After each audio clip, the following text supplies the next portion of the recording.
നബി വഫാത്തായി എന്നറിയുന്നതോടുകൂടെ ഇനി എനിക്ക് മദീന വേണ്ടെന്ന് പറഞ്ഞ് ഓടിപ്പോയ ബിലാലിനെ പോലെ സിറിയയിൽ പോയി താമസിച്ചു ബിലാൽ.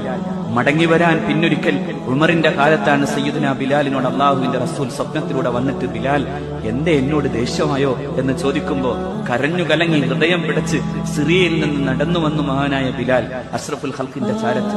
അപ്പോഴാണ് സഹാബാക്കൾ ഒന്ന് ആ ബാങ്കുലി കേൾക്കാൻ ആഗ്രഹമുണ്ടെന്ന് പറയുമ്പോ രണ്ട് കുഞ്ഞുമക്കൾ അഷ്റഫുൽ ഖൽഖിന്റെ പേരക്കിടാങ്ങളായി സയ്യിദുനാ ഹസനും ഹുസൈനും ചോദിക്കുമ്പോ ആ പരിശുദ്ധമായ ബാങ്കുലി ഒരിക്കൽ കൂടി മദീനയിൽ മുഴങ്ങി. പക്ഷേ അഷ്ഹദു അന്ന മുഹമ്മദൻ എന്നേ മഹാനായ ബിലാലിനെ പറഞ്ഞു തീർക്കാനായുള്ളൂ. അപ്പോഴേക്കും പൊട്ടിക്കരഞ്ഞ് ബോധരഹിതനായി വീഴുന്ന ബിലാലിന്റെ ഇഷ്കിന്റെ മുമ്പിൽ മരണത്തിന്റെ അവസാനത്തെ സമയത്ത് ഭാര്യ കരയുമ്പോ മഹാനായ ബിലാൽ പറഞ്ഞു, എന്തിനാ കരയുന്നത്?